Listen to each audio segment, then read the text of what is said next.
साथियों नमस्कार। एक बार फिर से आप सभी का इस चैनल पर स्वागत है। मैं Sunil Goswami, advocate, Punjab and Haryana high court Chandigarh से। आज फिर से एक सवाल और उसका जवाब तलाशने की कोशिश करते हैं। आज की जो हमारी बातचीत रहेगी वो खास तौर पे उन लोगों के लिए रहेगी जो अभी एलएलबी करना चाहते हैं या एलएलबी कर रहे हैं, परस्यू कर रहे हैं। उनके लिए जो है बार काउंसिल ऑफ इंडिया बीसीआई की तरफ से एक नया आदेश जारी हुआ है, एक प्रेस रिलीज हुई है।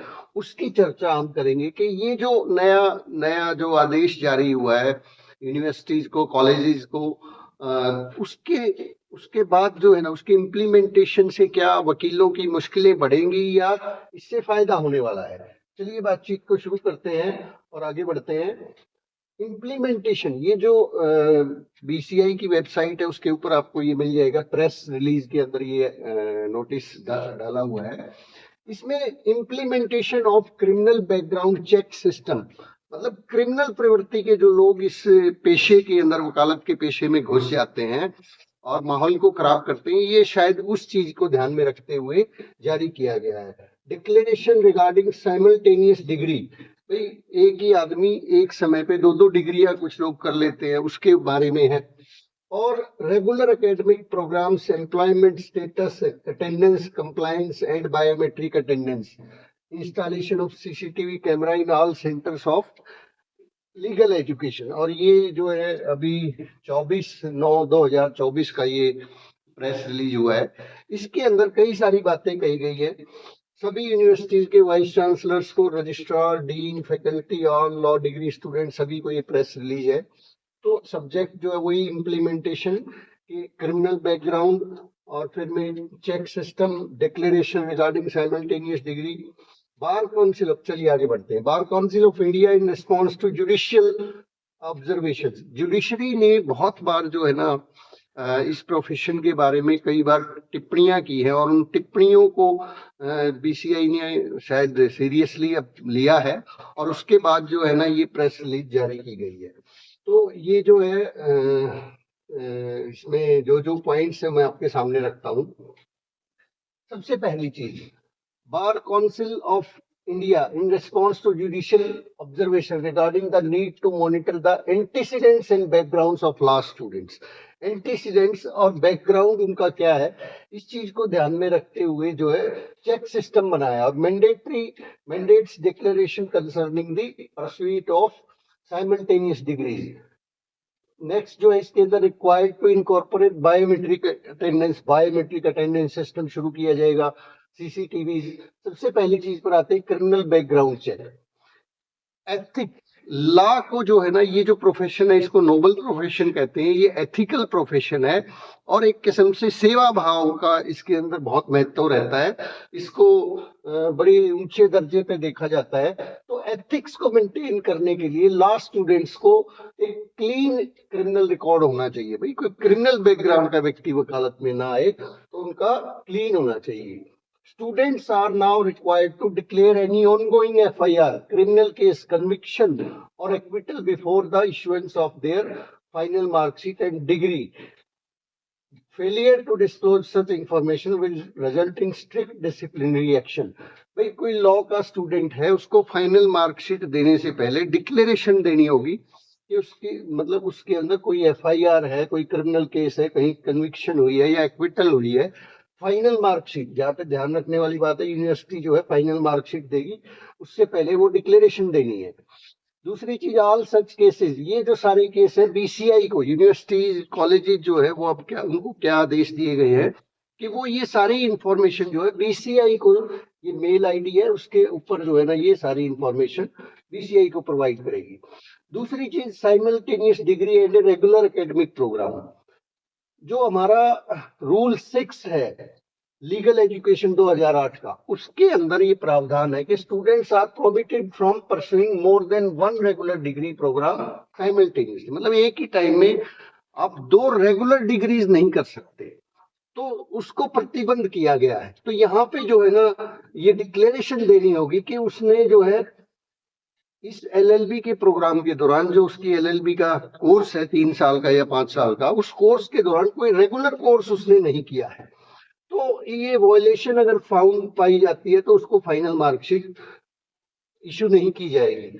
इसके बाद employment status and attendance compliance, तीसरी चीज जो है उसके अंदर स्टूडेंट्स को क्या देनी होगी कि वो कहीं कोई किसी जगह पे एम्प्लॉयड नहीं है इस दौरान जब उन्होंने डिग्री की है। क्योंकि बहुत से लोग जो है ना बिना अटेंडेंस के ही ऐसे ही जो है ना वो डिग्री डिग्री लेके आ जाते हैं। मैं बोलता हूँ कि डिग्री धारी वकील एक अलग चीज होती है और एक रियल एडवोकेट एक अलग चीज होती है। इसलिए जो है ना कई बार लोग इस प्रोफेशन के ऊपर सवाल उठाते हैं। तो डिग्रीधारी लोगों से बचाने के लिए जो है ना इनको इस तरह की चीजें इंप्लीमेंट करनी पड़ी। तो बीसीआई ने अपनी मेल आईडी दे दी है, तो इस मेल आईडी के ऊपर उनको सूचना देनी है।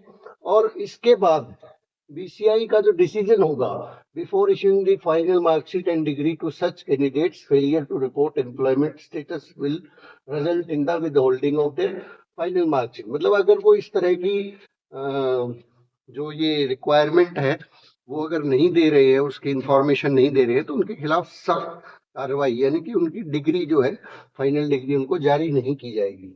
इसके बाद फिर जो है सभी लॉ कॉलेजेस को, सभी यूनिवर्सिटीज को बायोमेट्रिक अटेंडेंस सिस्टम को इंश्योर करने के लिए बोला गया है। बायोमेट्रिक, भाई आप जो है ना वो फर्जी वाली हाजिरियां नहीं चलेंगी।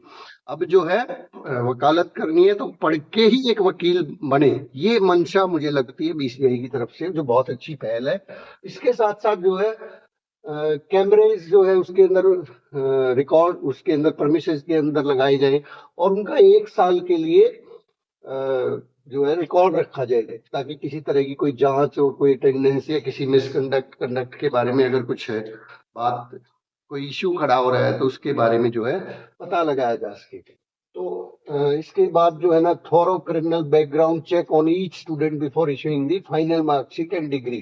मतलब थॉरोली जो है अब यूनिवर्सिटीज के ऊपर, कॉलेजेस के ऊपर जो है एक बड़ी सख्त हिदायत दी है कि उनको थॉरोली उनके बैकग्राउंड को चेक करने के बाद ही फाइनल मार्कशीट जारी करनी है।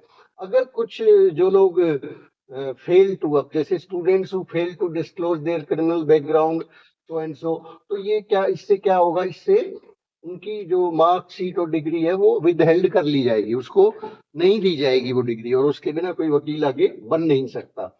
इंस्टीट्यूशंस को भी हिदायत है कि इनको बिल्कुल सख्त तौर पर जो है लागू करना है, अदरवाइज जो है डिसिप्लिनरी एक्शंस और D recognition, disapproval of affiliation, मतलब उनको बीसीआई, जो भी लॉ कॉलेजेस होते हैं उनको बीसीआई से अप्रूवल लेनी पड़ती है।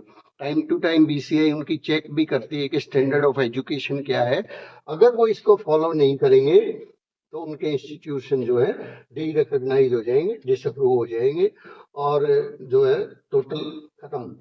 स्टूडेंट्स को भी जो है ना एक अंडरटेकिंग सबमिट करनी होगी, must be provided before the issuance of final marksheet. जब आपकी फाइनल ईयर की मार्कशीट और डिग्री जब आपको दी जाएगी, स्टूडेंट्स को भी उनको ये डिक्लेरेशन सबमिट करनी होगी, तब उनको ये डिग्री मिलेगी। ये अंडरटेकिंग के अंदर criminal background disclosure, degree, employment status and attendance compliance before final marksheet, ये आई so and so university college का नाम, confirm that I have no pending or closed FIR, criminal case, conviction, acquittal before। और अगर कुछ है, if yes provide details, अगर कोई FIR दर्ज हुई है, भरी हुए हैं, चल रहे हैं, मुकदमा पेंडिंग है, क्या है वो इसके अंदर आपको डिटेल देनी है। नेक्स्ट जो है कि मैंने इस दौरान जो है कोई regular academic programme, diploma, certificate simultaneously LLB की डिग्री के साथ साथ में नहीं किया है। और यस अगर है was either part of an integrated, मतलब या तो वो यूनिवर्सिटीज की तरफ से कोई कई बार इंटीग्रेटेड प्रोग्राम चला दिए जाते हैं कि आप ये डिग्री कर रहे हैं, साथ में जो आपको ये डिप्लोमा भी आप इसमें कर सकते हैं, इंटीग्रेटेड प्रोग्राम, लेकिन वो ऑथराइज्ड होना चाहिए। कंप्यूटर साइंस का या लैंग्वेज का सर्टिफिकेट कोई कोर्स किया है तो उसकी डिटेल्स आपको यहाँ पे देनी है। डिस्टेंस लर्निंग से अगर कोई यूनिवर्सिटी करवा रही है वो अगर आपने किया, मतलब रेगुलर कोई भी 2 कोर्स इकट्ठे नहीं कर सकते। मेरे से पीछे चैनल पे एक साथी ने सवाल भी पूछा था कि वो कोई और कोर्स कर रहे हैं और साथ में क्या LLB कर सकते हैं, तो मैंने मना किया था, नहीं, रेगुलर कोर्स है। इसके बाद I declare that I was not engaged in any job, मतलब मैं कोई जॉब में, सर्विस में, वोकेशन में, कोर्स, मतलब जो ये मेरा कोर्स है इस दौरान मैंने कहीं नौकरी इत्यादि नहीं की है। ठीक है, तो इसके बाद एनओसी वगैरह अगर वो किसी महकमे से आए हैं, कई बार जो है गवर्नमेंट के लोग या कोई कंपनीज के अंदर जो है वो एनओसी लेके एलएलबी के लिए छुट्टी ले लेते हैं 3 साल के लिए, 5 साल के लिए। तो अगर वो महकमे से एनओसी है, अगर वो कोई सरकारी कर्मचारी है या प्राइवेट है, तो वो जो है एनओसी उसकी जो है ना उसको यहाँ पे देनी होगी। इसके बाद जो है ये डिक्लेरेशन है कि स्ट्रिक्ट डिसिप्लिनरी एक्शन होगा, मार्कशीट और डिग्री जो है मेरे को जारी नहीं की जाएगी। क्यों जो है ना ये जारी किया गया, इसके अंदर इन्होंने बीसीआई ने जो है ना यहाँ पे the legal profession demands the highest standard of ethics और bar council of India expects full cooperation from all CLEs and law students in the implementation of these directives। तो ये बड़ा सख्त सी हिदायत मुझे लगती है, और इस तरह की हिदायत जो है ना मुझे लगता है आज के समय में अभी थोड़ा जरूरी भी हो गई है, क्योंकि इस प्रोफेशन के अंदर जो है ना धीरे धीरे अब यूनिवर्सिटीज बहुत हो गई हैं, कॉलेजेस बहुत हो गए हैं, तो वहाँ पे बहुत से लोग बड़ी चालाकियां कर जाते हैं कि भी दो दो कोर्स जो है एक ही टाइम पे रेगुलर कोर्स कर लेते हैं, अटेंडेंस की इधर से उधर से मैनिपुलेशन कर लेते हैं। तो यहाँ पे अगर बायोमेट्रिक और कैमरा सिस्टम लागू हो जाता है तो बिल्कुल बढ़िया वाले वकील बन के निकलेंगे, पढ़ लिख के बन के निकलेंगे। मतलब क्या है कि सिर्फ पेपर देने वाले और डिग्रीधारी वकीलों से पीछा छूट जाएगा। तो बहुत बहुत शुक्रिया। आज की जानकारी कैसी लगी आपको कमेंट बॉक्स में जरूर लिख के बताएं, और आगे मिलते हैं फिर से। सब चैनल को लाइक, सब्सक्राइब और शेयर जरूर करते हुए। Thank you very much.